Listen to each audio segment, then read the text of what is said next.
तो next example बढ़े अपन। तो नेक्स्ट एग्जांपल क्या कह रहा है कि assuming complete dissociation of solute, calculate the pH of solution obtain by mixing equal volume of n/10 NaOH and n/20 HCl।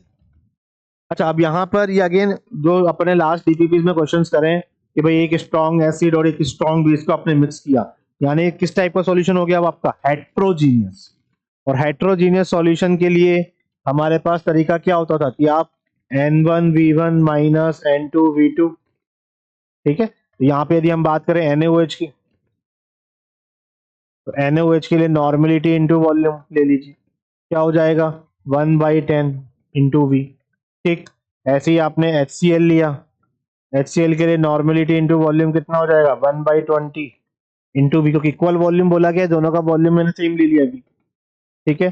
तो यहाँ से अब हम फॉर्मूला एप्लीकेबल कर सकते हैं क्या, N1V1 minus N2V2 equal to N resultant V resultant, ठीक है। अच्छा, अब यहाँ पर N1V1 कौन होगा, N2V2 कौन होगा, तो ऑब्वियस वाली बात है कि भाई आपका इनमें से कौन सी क्वांटिटी आपकी ज्यादा है, तो भाई NaOH, ये आपका NaOH को लेके गिवन है, ये आपका HCl को लेके गिवन है। तो एक चीज तो क्लियर है, यदि इक्वल अमाउंट होती तो सॉल्यूशन की पीएच कितनी आ जाती, 7 आ जाती, न्यूट्रल बन जाता सॉल्यूशन।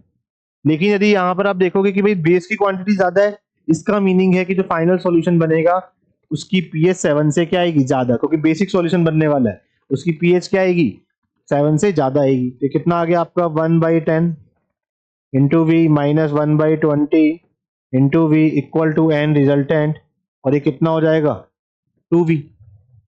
2V क्यों हो गया ये आपका, क्योंकि V plus V total volume देखना है, ठीक है। ये कितना आ जाएगा, एलसीएम ले लोगे आप 20, V से V कैंसिल कर देना, तो कितना आ जाएगा ये आपका 2 - 1 equal to N resultant into 2।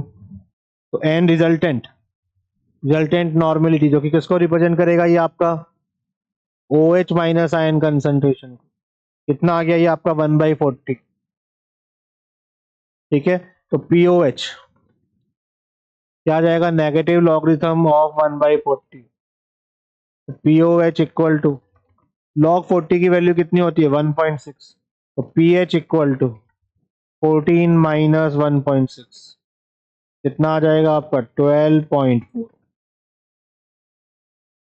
ये आ गया आपका आंसर, ठीक है। सिंपल सा ये इस टाइप का क्वेश्चन तो हमने लास्ट के डीपीपीज में भी सॉल्व किया है कि जब आपका strong acid strong base present होंगे तो उस कंडीशन में आपको करना कुछ भी नहीं है, आपको नॉर्मल तरीके से क्वेश्चन को अप्रोच करना है कि भाई एक स्ट्रॉन्ग एसिड एक स्ट्रॉन्ग बेस है, दोनों मिलेंगे तो कहीं ना कहीं एक दूसरे को कंप्लीटली न्यूट्रलाइज करने वाले हैं, और इस टाइप के मिक्सचर को हम क्या बोलते हैं, हेट्रोजीनियस। तो आप ये फॉर्मूला एप्लीकेबल कर सकते हैं, आप इसमें N1V1 किसको मानना है, N2V2 किसको मानना है, वो जिसकी क्वांटिटी ज्यादा है उसको मान लीजिए, ठीक है।